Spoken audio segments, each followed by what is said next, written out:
जैसे लाडली बहन योजना की बात कही जा रही है, तो इसका फायदा हुआ है महिलाओं को? सर ये 18 साल से जो सरकार थी, इनने तब तो महिलाओं को कोई फायदे ही नहीं दिए। अभी चुनाव के समय इनको लाडली बहना याद आ रही है।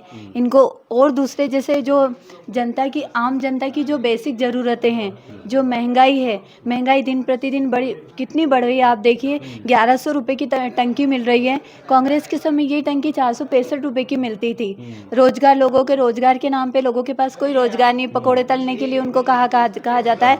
अगर वो बहनों से इतना ही प्यार करते होते तो लाडली बहना योजना चुनाव के 6-7 महीने पहले नहीं लाते वो। लेकिन महंगाई को लेकर कह रहे हैं लोगों की सैलरी बढ़ी, आमदनी भी तो बढ़ी है ना धीरे कहाँ धीरे। बढ़िया, आप देखिए ना, घोषणाओं की सरकार है, झूठे वादे घोटालों की सरकार है। सिर्फ आप देखिए ना, कितने लोग बेरोजगार घूम रहे हैं, कहाँ बड़ी दुनिया भर के अभी वो वादे तो करते हैं, पूरे कहाँ होते हैं। रोडों की हालत ख़राब है, राजबाड़े की हालत ख़राब है।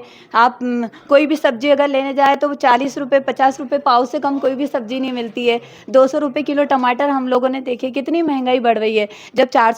जब इलेक्ट्रिसिटी का बिल आता तो स्मृति ईरानी जी और आकाश विजयवर्गीय जी इंदौर में मोमबत्ती पे लेके बैठ जाते थे कांग्रेस की सरकार के समय। अब जब 1100 रुपये की टंकी आ रही है तो किसी को महंगाई नहीं लग रही है। इतना इलेक्ट्रिसिटी का बिल आ रहा है तो लोगों को ये बिल नहीं दिखाई दे रहा है। तो जनता जागरूक हो गई है, जनता की बेसिक जरूरतें पूरी नहीं हो रही अच्छे है। दिन आ गए आप लोगों के। बिल्कुल बेशक आएंगे, डबल इंजन की आएंगे, आ गए हैं। आ गए हैं। और कमलनाथ जी आएंगे 15 महीनों में।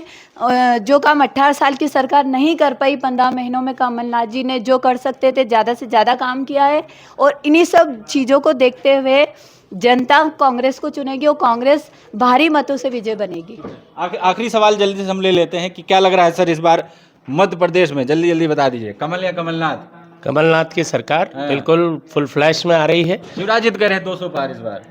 शिवराज जी तो पिछली बार भी कह रहे थे कि 200 पार 150 पार, और जिस तरीके से उनके लोगों ने उन्होंने कैंडिडेट्स उतारे हैं भारतीय जनता पार्टी ने, उससे दिख रहा है कि वो 200 पार नहीं 20 पार में भी उनको तकलीफ है। कैलाश विजयवर्गीय आए हैं सेवा करने के लिए, जन सेवा के लिए। अगर कैलाश विजयवर्गीय जी कह रहे हैं कि नशे का कारोबार हो रहा था तो 18 साल से सरकार किसकी थी? कैलाश विजयवर्गीय जी और उनकी पार्टी की सरकार थी। और वो कह रहे हैं यहाँ नशों का कारोबार हो रहा है। तो कैलाश जी तो सिर्फ भ्रम फैलाने का और अपने पैसे बांट रहे हैं और लोगों को बरगला रहे हैं। संजय शुक्ला भारी मतों से जीतेंगे वहाँ। तो अच्छे दिन आ गए आप लोगों के? हमारे लोगों के नहीं, पूरी जनता का अच्छे दिन आने वाले हैं, डेफिनेटली आने वाले हैं। तो क्या लग रहा है मोदी मैजिक चलेगा नहीं मध्य प्रदेश में? मैं तो आपको एक बात बता रहा हूँ। मैंने एक पेट्रोल पंप पे आज पेट्रोल भरवाने गया था मैं, तो वहाँ एक बोर्ड लगा है कि अब की बात 200 पार पेट्रोल पंप पे। तो जनता थोड़ा भ्रमित है कि महंगाई की मार झेल रही है। मुझे नहीं लगता है 5-50 पार हो जाए तो मुश्किल हो सकता है। 200 पार का दावा कर रहे हैं। उधर शिवराज जी हैं, मोदी, शाह, केंद्रीय पूरा मंत्रिमंडल आ रहा है। किस तरह से मुकाबला करेंगे? तभी तो कह रहे हैं ना 200 पार इस बार। अरे भैया, अगर मुकाबले के लायक होते तो इनके राष्ट्रीय नेताओं को थोड़ी उतारते ये। हाँ, ये तो घबराहट हो रही है इन लोगों को, बेचैनी हो रही है। सौभाग्य है कि कैलाश विजयवर्गीय आप लोगों के बीच में आ गए हैं। कैलाश जी आ गए हैं हम लोगों के बीच में। कैलाश जी 4 हेलीकॉप्टर लेकर चुनाव का कैंपेन करने वाले थे। वो आज कैलाश जी की हवा निकल गई और मोटरसाइकिलों पे गलियों में घूम रहे हैं कैलाश जी, और कोई पूछ नहीं रहा है उनको। संजय से बड़े नेता कोई पूछ ही नहीं रहा विधानसभा नहीं में। पूछ रहा है। हाँ। ये लोग क्या है, गुंडागर्दी के बल पे अपना एक आभा मंडल लेके चल रहे हैं। उससे क्या होता है कि एक राष्ट्रीय नेता की छवि यह कैलाश जी एक बड़ा बैनर है, लेकिन हमको जमीन पे नहीं दिख रहा है। हमें ये दिख रहा है संजय शुक्ला अब की बार भारी बहुमतों से जीत कर कैलाश जी को पटकनी दे रहे हैं, देते हुए दिख रहा है। क्या लग रहा है सर, मोदी मैजिक हो रहा है कि नहीं इस बार मध्य प्रदेश में? नहीं, मोदी मैजिक पूरा फेल हो रहा है। फेल हो रहा है। फेल हो रहा है हाँ, क्योंकि शिवराज जी हर आ रहे तरफ शिवराज जी जा रहे हैं, आ रहे नहीं, जा रहे हैं। जा रहे हैं। हाँ। उनका समय पूरा हो गया है। कहाँ जा रहे हैं? राज तिलक की तैयारी करने? नहीं, राज तिलक की नहीं, सत्ता से जा रहे हैं। अच्छा, सत्ता से सत्ता से जा रहे हैं। शिवराज जी जा रहे हैं सत्ता से? शिवराज सिंह जी जा रहे हैं, नर्मदा किनारे जाएंगे और अपना भक्ति करेंगे। अच्छा, क्या लग रहा है सर? मध्य प्रदेश की जनता ने ये फैसला कर लिया है, इस बार 50% की जो सरकार है शिवराज सरकार को उखाड़ के फेंकेगी और निश्चित ही रूप से कमलनाथ जी की सरकार कुछ ही महीनों में बनने वाली है। पूर्ण बहुमत के पूरा भरोसा है? बिल्कुल निश्चित पूरा भरोसा है। 160 पार। 160। आखिरी सवाल ले लें, क्या लग रहा है सर? देखिए, मैं एक राजनीति नहीं करता हूं, लेकिन सरकार पिछले बार भी कमलनाथ जी की थी, जनता ने भरोसा दिलाया, पिछले बार भी कमलनाथ जी की सरकार बनी, लेकिन कुछ लोगों के कारण सत्ता का हनन हुआ, कुछ लोग कांग्रेस पार्टी छोड़ के बीजेपी में चले गए, उसके कारण वापसी इन्होंने सत्ता परिवर्तन किया। इस बार भी जनता पूरा समर्थन देगी और कमलनाथ जी की सरकार 3 तारीख को 3 दिसंबर को फैसला आएगा, बनेगी।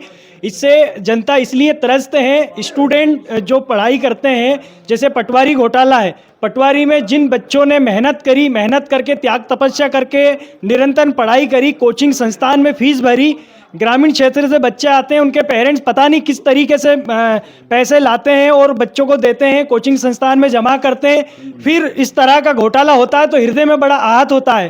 तो शिवराज सिंह जी की सरकार में अधिकतर घोटाले होता है। इससे पहले पुलिस कांस्टेबल परीक्षा थी, इसमें जिन बच्चों के अधिक मार्क्स आए थे उन बच्चों को क्वालिफाइड नहीं दर्शाया गया, जिन बच्चों के कम मार्क्स आए उन्हें क्वालिफाइड दर्शाया गया इस बार है। बदलाव होगा आपके हिसाब से? बिल्कुल बदलाव की उम्मीद है और बदलाव होगा और 150 के समथिंग कमलनाथ जी की सीट आएगी। मैं नहीं बोल रहा हूँ, ये बच्चे बोल रहे हैं, स्टूडेंट बोल रहे हैं। जो बच्चे स्टूडेंट बीजेपी के हैं, जिनके पेरेंट की 35-35 वर्ष हो चुकी हैं, बीजेपी में वोट देते देते, वो बोलते हैं भैया इस बार तो हम बदलाव करेंगे। मतलब युवा बदलाव चाह रहा है आपके युवा हिसाब बदलाव से? चाह रहा है। आखिरी सवाल सर ले लेंगे, क्या लग रहा है मध्य प्रदेश की बात करें, कैलाश विजयवर्गीय से लेकर पूरे मध्य प्रदेश में आपके हिसाब से क्या होने वाला है? आखिरी में बता दीजिए। जी मतलब स्पष्ट रूप से कांग्रेस की सरकार बनने जा रही है। महंगाई, युवा विरोधी, आदिवासी विरोधी, अल्पसंख्यक विरोधी, तमाम मोर्चों पे शिवराज सिंह चौहान फेल है और जितनी बातें कर रहे हैं, मैं तो आप ही से एक सवाल करता हूं कि आखिरी में हजारों करोड़ रुपए का कर्ज लेके रेवड़ी बांटने की आवश्यकता क्यों पड़ी? अगर 18 साल में विकास किया था तो क्यों जरूरत पड़ी केंद्रीय नेतृत्व को सड़कों पे घुमाने की? ये आपकी हार का साफ चित्र क्लियर हो चुका है कि इनको अपनी पोजीशन समझ में आ गई है कि ये हार रहे हैं और इसी वजह से इनकी ये बौखलाहट है और ये मरता क्या नहीं करता, दिया बुझने से पहले जो फड़फड़ाता है वही शिवराज सिंह चौहान कर रहे हैं। तो मोदी मैजिक यहाँ नहीं चल रहा है? मोदी मैजिक में मैं मतलब बहुत माफी के साथ कहना चाहता हूं कि मोदी का तो कोई मैजिक ही नहीं है। अभी एक कॉल्स आने शुरू हुए हैं जिसमें सनातन धर्म की बात करी जा रही है और राम मंदिर की बात करी। ये इनका आखिरी पैतरा है। हमारे सबके आस्था के केंद्र राम भगवान का उपयोग कर कर ये एक आखिरी प्रयास कर रहे हैं कि ये सरकार बचा लें, ये पुनः वापस सरकार में आ जाए। इसके अलावा इससे घिनौनी राजनीति का स्तर नहीं हो सकता कि आप तमाम मोर्चों पे फेल हो, 18 साल में आप पूर्णतः फेल हो और अब आखिरी में आपको राम भगवान का सहारा लेकर जनता के बीच में जाना पड़ रहा है और आप इस तरह के फ़ोन कॉल्स करा रहे हैं कि जनवरी में राम मंदिर का अनावरण होने वाला है और उस चीज़ को और सनातन धर्म और इस तरीके सनातन धर्म के जितने भी हमारे भाई हैं वो उस सच्चाई को समझ चुके हैं कि ये सिर्फ ढकोसला है और समय समय पर ये इन चीज़ों का उपयोग करते हैं और मूलभूत सुविधा से इस जनता को वंचित कर रखा है।